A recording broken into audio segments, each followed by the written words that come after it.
Ha ganado las elecciones, Donald Trump. Sí. En el voto del colegio electoral él obtuvo 279, se requerían 270 para ser presidente. Hillary Clinton se ha quedado con 228. Han fallado en la mayor parte de las encuestas. Ya hay editoriales en la página web del diario The New York Times y The Washington Post donde dicen que Trump no es un hombre muy preparado. Incluso el diario The New York Times dice que el país está al borde del abismo. El señor Trump tiene que reunirse mañana con el presidente de Estados Unidos, Barack Obama, pero hay ciertos temores porque Trump, entre otras cosas, en lo que tiene que ver con el resto del mundo, ha dicho que piensa recortar algunos fondos para Naciones Unidas, que piensa retirar a su país de la OTAN, de la Organización del Tratado del Atlántico Norte, que piensa expulsar a unos inmigrantes, que piensa impedir la entrada a los musulmanes o imponer más controles. Con la mirada que tiene usted de periodista europeo, ¿qué significa para Estados Unidos y para el mundo el triunfo de Trump? Creo que he entrado en un estado de shock, de incredulidad, de perplejidad. Creo que hoy la mayor parte de los periodistas en Europa estamos golpeándonos la cara y tratando de entender exactamente qué ha pasado aquí. Y creo que además de golpearnos la cara, deberíamos golpearnos también, darnos golpes de pecho y preguntarnos cómo hemos sido capaces de contar tan mal lo que ha sucedido en la campaña electoral en Estados Unidos para que hoy estemos transmitiendo tal sensación de sorpresa a nuestros propios lectores, nuestros oyentes y nuestros espectadores. Hoy estamos castigando mucho a las encuestas, se han equivocado en los pronósticos, se han equivocado los expertos, han preguntado mal a los encuestados, pero igual ese reproche deberíamos empezar por hacérnoslo a nosotros mismos, ¿no? ¿Cómo hemos sido capaces de transmitir la idea, que al menos es la idea, yo creo que generalizada en los medios europeos, de que Trump no tenía posibilidades de ganar, que era un disparate, si quiere imaginar que pudiera ganar una figura de estas características? ¿Cómo hemos podido transmitir la idea de que Hillary Clinton tenía enfrente a un rival mucho más fácil que cualquier otro, porque representaba precisamente algo absolutamente insólito, una figura de la televisión, una celebridad, un tipo grosero, un tipo maleducado, un tipo xenófobo, un tipo que no tiene la menor idea de política, que es una pura incógnita, frente a la señora Clinton, con la experiencia que acumula, con su carrera política, sus donantes, su familia, su partido político detrás arropándola? ¿Qué ha pasado aquí? Yo creo que en responder a esa pregunta nos va a llevar algún tiempo, me da la impresión, algún tiempo. Y respecto a lo que preguntabas tú de qué viene ahora, pues yo creo que estaremos casi todos de acuerdo, creo en que entramos en un terreno desconocido. Desconocido no solo porque Trump yo creo que es una grandísima incógnita. Conocemos al Trump de la televisión, al Trump de la campaña electoral, al Trump maleducado, al Trump provocador, que ha conseguido lo que buscaba. Creo que ha cabalgado el sistema, ha aprovechado las oportunidades que le daba el sistema, presentándose como un antisistema, pero ahora ya es él el sistema. Va a ser a partir de enero el presidente de los Estados Unidos. Y creo que ahí vamos a descubrir a un Trump un poco diferente, no sé si mejor o peor, porque igual es todavía más peligroso una vez que ya tenga el poder. Y tiene, yo creo que casi todo el poder. Porque a diferencia de Barack Obama, el nuevo presidente de los Estados Unidos tiene el Congreso, es decir, tiene la Cámara de Representantes y tiene el Senado. Es decir, que va a poder hacer casi lo que quiera. Y me temo que no sabemos muy bien qué es lo que quiere hacer con la presidencia de los Estados Unidos. ¿Y qué pasa con Trump y México? Hay que recordar que Trump ha dicho que quiere terminar de construir un muro en la frontera entre Estados Unidos y México. Ha dicho que quiere revisar el Tratado de Libre Comercio de América del Norte, firmado en 1994 por Estados Unidos, México y Canadá. Ha dicho que quiere expulsar a los inmigrantes indocumentados mexicanos, y aquí hay 11 millones en Estados Unidos, pero uno no sabe si lo puede hacer, porque es que el dinero que mueve el comercio entre México y Estados Unidos al día es de $1.000 millones diarios, y para rematar, México compra tantos bienes o más bienes a Estados Unidos que el Reino Unido, Alemania, Francia, Japón y Brasil juntos. ¿Qué implica para México el triunfo de Donald Trump? Yo creo que implica para México más que para cualquier país, pero yo quisiera poner primero las cosas en orden. En cualquier democracia avanzada del mundo estaríamos hoy hablando de que el señor Donald Trump perdió las elecciones.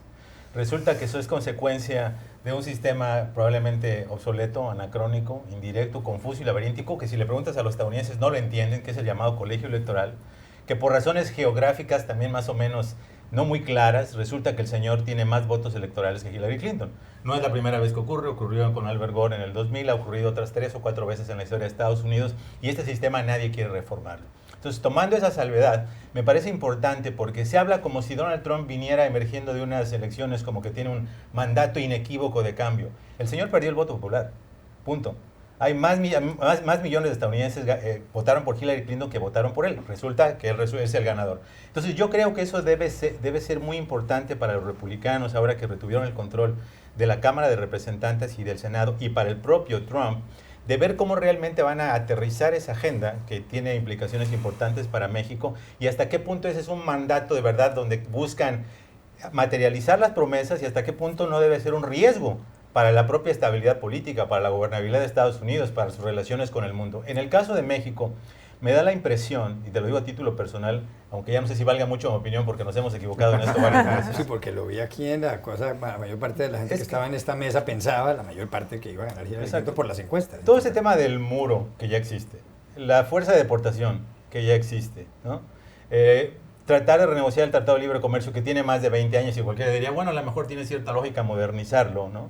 Me parece que fueron parte de todo este plan genial mercadotécnico de Donald Trump, de acercarse y conectarse con esa mitad del electorado con el que los medios, pones allá el New York Times y el 99% de la prensa, estamos absolutamente desconectados y no conocemos, que es precisamente la clase blanca trabajadora que no tiene educación universitaria y que ve con sumo escepticismo, desdén y rechazo a las élites del color, de la ideología, del partido que sea, porque ven que están totalmente alejados de ellos. Entonces, me da la impresión que en la medida que eso sea un reto para Donald Trump, creo que podemos estar hablando de la realidad de qué puede implementar o no. Y en ese sentido va a ser muy importante ver qué puede hacer con un Congreso que, si bien nominalmente le pertenece al Partido Republicano, en realidad Trump no es republicano. Y número dos, yo coincido con Carlos, y eso me parece una expresión muy exacta, Donald Trump nos ofrece en su primer discurso como presidente electo dejar de ser Donald Trump. Entonces, ¿cuál Donald Trump va a gobernar? ¿El Donald Trump que se ganó la presidencia diciendo mentiras, medias verdades, prejuicios, división, racismo, sexismo, xenofobia? ¿O el Donald Trump que va a buscar gobernar a través de una política de unidad nacional? Creo que esta es la cuarta vez que un candidato, el que llega a la presidencia, obtiene menos votos ciudadanos, pero más votos en el colegio electoral, porque las anteriores ocasiones, si mal no recuerdo, son Rutherford Hayes, Benjamin Harrison y George W. Bush en el año 2000. Juan Carlos Hidalgo. Yo quiero empezar ahí en esta última parte en qué Trump vamos a ver en la presidencia. Usualmente el poder distorsiona la personalidad de una persona para mal. Cuando una persona tiene mucho poder, se le va la cabeza, se vuelve menos receptivo para las críticas, más irascible, etcétera, etcétera. Y principalmente cuando estamos hablando de la oficina más poderosa del planeta. Y lo hemos visto en un fenómeno muy particular que es, por ejemplo, cuando un presidente participa en una campaña de reelección y le toca debatir.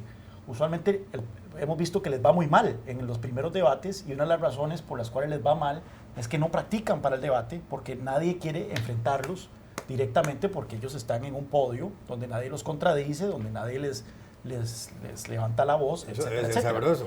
Entonces, en este caso con Trump, a lo largo de su historia hemos visto que es una persona irascible, poco susceptible a las críticas, narcisista, etcétera, etcétera. Ahora estamos esperando, estamos deseando de que más bien vaya contracorriente, que sea la primera vez en la historia que más bien el poder haga más humilde y haga más aterrizado a una persona que ya de por sí tenía serios problemas de personalidad. Lamentablemente no creo que ese vaya a ser el caso. Ayer sí vimos un discurso muy conciliador de Donald Trump, pero bueno, ¿por qué ganó? Estaban las buenas. Muy conciliador, y no sé si os pareció muy vacío el discurso. No, sí, no digo mayor cosa. Sí, dijo 3 o 4 generalidades, se dirigió a los demás países del mundo para anunciarles que está dispuesto a tener buenas relaciones con aquellos países que quieran tener buenas relaciones con los Estados Unidos. Pero para Donald Trump no ofender a nadie es un logro, esa es es la una novedad. hazaña. La novedad es que no dijo voy a encarcelar a Hillary Clinton mañana, es cierto. Pero tampoco dio muchas más pistas o indicios de qué diablos quiere hacer con la presidencia de los Estados Unidos. Sí. Mi pregunta o mi duda es si él se siente obligado a complacer a quienes le han votado, esperando que sea un presidente contracorriente, esperando que sea el mismo Donald Trump que hemos visto hasta ahora, al que hemos visto en la televisión, en la Casa Blanca, pero con su misma personalidad, con su misma forma de dirigirse a la... O si por el contrario sus propios votantes admiten que esto forma parte, digamos, del juego político para conseguir un objetivo, que era la presidencia, y una vez que ya lo ha conseguido, está por ver si se hace un poco más parecido a lo que él ha venido criticando durante toda la campaña electoral, que es el sistema, el establishment y el poder. Y con promesas muy específicas de las cuales deshacerse esas promesas o caminar para atrás de esas promesas lo va a dejar muy mal parado ante la gente que lo llevó al poder. Bueno, el de construir el muro, recordemos que ese era el canto número 1 o el número 2 en sus mitines políticos, construye el muro, construye el muro. El prohibir la entrada de los musulmanes a Estados Unidos, el rescindir el acuerdo nuclear con Irak, el revertir el acercamiento con Cuba. Fueron promesas muy específicas. Con Irán. Con Irán, sí. Que vamos a ver entonces si las cumplen. Munilla. Esta ciudad amaneció muda. Uno camina por la calle y nadie habla, todo el mundo mira para abajo en el metro, hay silencio y hay gran consternación. Esta obviamente es una ciudad demócrata, pero también es el centro de lo que es el poder político de esta nación. Pero vamos a analizar y sin el aire negativo que le da a uno la falta de sueño las últimas 12 horas. Hace 12 horas estábamos justamente tratando de aceptar y procesar el hecho de que Donald Trump era el presidente electo. Vamos a ver qué ha pasado en las últimas 12 horas. Primero, Hillary pronunció un discurso que fue bastante incluyente, aceptando el triunfo. Me faltó lo más importante. Donald Trump hizo un discurso, así sea vacío, pero un discurso que no fue combativo, no fue incendiario, no fue un discurso de ataque, sino de inclusión. Luego, Barack Obama prometió que la transición iba a ser una transición sin ningún sobresalto y dio el caso justamente de la transición que él tuvo con George W. Bush, lo cual es un buen síntoma. Los medios de comunicación se han pasado todo el día en un gran mea culpa, tratando de explicar y tratar de procesar por qué esto para todo el mundo ha sido una sorpresa tan grande. Los republicanos, que también ha habido tantos disidentes que le han dado la espalda a Trump, han cerrado filas alrededor de Trump. Paul Ryan, el presidente de la Cámara, ha dicho que va a trabajar con él. John McCain, a quien han criticado incluso por su desempeño en la guerra, lo criticó el propio Trump, ha dicho que está dispuesto a trabajar con Donald Trump en política exterior. Luego, los líderes del mundo, unos con más advertencias que otros, unos con unas pequeñas palmaditas en el brazo, han aceptado el triunfo de Donald Trump y se han manifestado listos para trabajar con él. Las bolsas no colapsaron. Hubo unos sobresaltos en los futuros, pero la bolsa tampoco colapsó, ni siquiera como se esperaba la devaluación del peso mexicano. La gente no está en la calle. Había gran amenaza de que todo el mundo iba a salir a la calle a protestar. Entonces, en estos 12 horas, que son importantes, no se ha caído el mundo. Y Donald Trump es el presidente electo y no ha pasado realmente nada. Dale tiempo al mundo. Entonces, o se está armando aquí una cocina espantosa que va a estallar de aquí a la inauguración del presidente, o de verdad este país tiene unas instituciones y una estructura suficiente para aguantar un sobresalto de este tamaño. Pero una pregunta sobre su país, sobre Colombia, que es el mío también. Colombia es el mayor aliado de Estados Unidos en Sudamérica.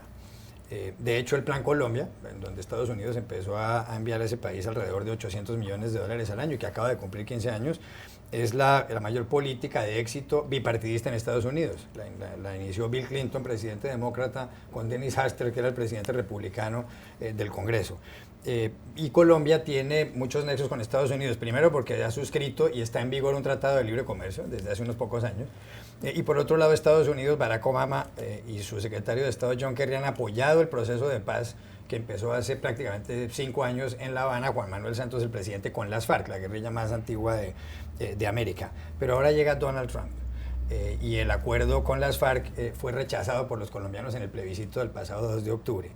¿Qué puede cambiar entonces con Colombia? Porque a Trump no le gusta el libre comercio y quiere meterles el diente a los grupos que están en la lista de organizaciones terroristas del Departamento de Estado, y ahí están las FARC. Yo creo que los colombianos nos sentimos muy importantes y creemos que para Estados Unidos somos muy importantes. En este caso no se ha pronunciado nadie, ni Hillary ni Donald Trump, sobre Colombia. Tienen unos peces muchísimo más gordos, no solamente el Estado Islámico, sino la guerra contra México que ha librado Donald Trump, y el resto, y lo otro que ha dicho sobre América Latina Trump ha sido sobre Cuba. Algo habrá dicho sobre Venezuela. Pienso que en el menú de preocupaciones latinoamericanas que tiene Donald Trump no está la relación con Colombia. Ahora bien, el Plan Colombia de todas maneras está en entredicho porque las hectáreas cultivadas de coca en Colombia, que fue el principal pilar del Plan Colombia, que era la erradicación, se han duplicado. Entonces, eso ya de por sí es una preocupación, particularmente de los republicanos, que han apoyado la aspersión con toda su controversia y que han apoyado la parte, digamos, militar del Plan Colombia. O sea que eso de todas maneras está en problemas. ¿Cómo se va a comportar Trump? ni idea cómo se va a comportar sobre cualquier cosa. Él no obedece a ningún patrón. Es posible que sea más duro con los líderes de las FARC, que no esté dispuesto a detener las extradiciones, que no tenga la comprensión del gran valor de la paz mundial en el contexto colombiano, pero la verdad es que no creo que en este momento él esté pensando en Colombia. El único pronunciamiento que hizo a lo largo de la campaña, cuando le preguntó a un reportero, Edwin Giraldo, ¿qué piensa usted de Colombia?, él dijo, I love Colombia. Así es.